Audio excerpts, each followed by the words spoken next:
It's really hard to get anything done when 90% of the elites are against you, as opposed to if only 75% of the elites are against you. Right? If Trump can cleave off 25% of the elites, right, he can still get things done. Right? Rupert Murdoch and News Corporation show that you can get things done, you can make money if you can count on support from 20%, 25% of elites. But if 95% of elites are against you, it's very hard to get anything done. And Trump, like Nixon before him, is often in great danger of having the elites steadily side against him, because things work on momentum. And it's just completely socially unacceptable to be pro-Trump in all sorts of elite social circles, growing perhaps ever more unacceptable. And so when Trump was contesting the 2020 election, he couldn't get any high-powered lawyers to take his cases because it just appeared that his case was ridiculous and no high-powered lawyers would take his case. Trump is not exactly assembling the best and the brightest on his various legal teams. And in this case, his legal team was particularly inept, and he paid the price. Right? You really want to have the elite on your side. Right? If you want to succeed, right, you find out who has power, and then you give it to them. You flatter them. You tell them how great they are. And if you don't do that, then you're going to have a lot of misery. G'day, mate. 40 here.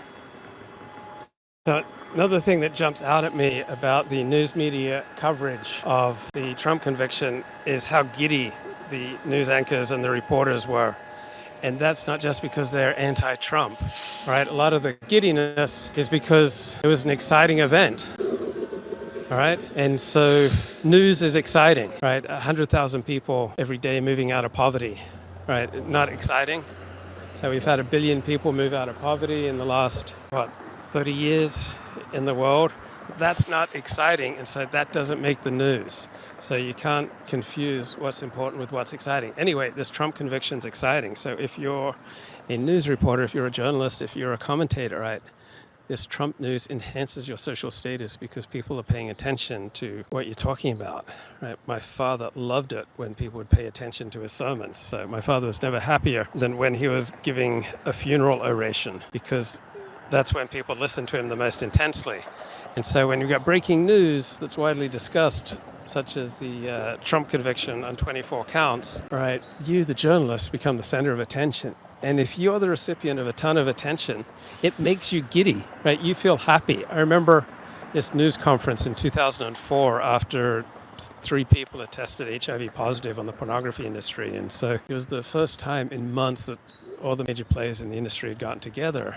And there were about 20, 30 TV news cameras on hand, and there was tremendous news media attention, and it just made all of us at the news conference absolutely giddy, because we were the #1 news story in California that day, and it just made us feel like right at the center of things. So if you ever have the opportunity to feel right in the center of things, to be the person that people are looking to for information and commentary, it makes you giddy. So yeah, I think a lot of the news media is giddy about the Donald Trump conviction because they loathe Donald Trump, but the majority of the giddy feeling that is characterizing the news media is just being the center of attention, right? This is the #1 topic being discussed in America right now. This is exciting. Right, this was not expected. Right? The general expectation was not for a guilty verdict, certainly not on all 34 counts. And so when you've got something that's unexpected, when you've got something that makes you the center of attention, when you've got something that makes you important, when you've got something that gets the blood flowing, when you've got some drama operating, right? Journalists love drama, right? When you've got some drama going and excitement and a feeling of importance, then yeah, you're going to feel giddy, right? I would challenge you not to feel giddy when you're the center of attention. Right? When people are looking to you for your insights, of course you're going to feel giddy.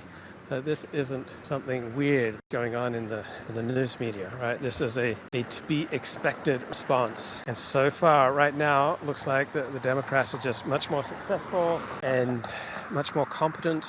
They've got the illegal elite on their side. So, for example, the anti-gay marriage crowd they couldn't find any major law firms to handle their cases because the law firms would be shunned if they argue the side for opposing gay marriage.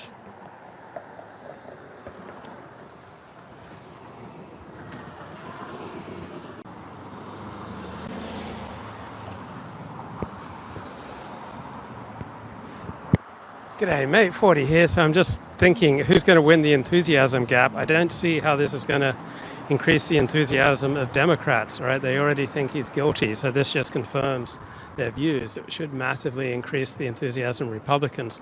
Also, not just Democrats are going to be thrilled by this, all right, establishment Republicans will be thrilled with the Trump conviction. So this could have significant effects of creating a new elite because the Republican establishment are happy with this conviction. The Democratic establishment's happy, right? The elite establishment is happy with this conviction, but there's tremendous energy flowing through the dissident streams of American society, and I don't see how this energizes Trump's opposition because he was already guilty in their eyes.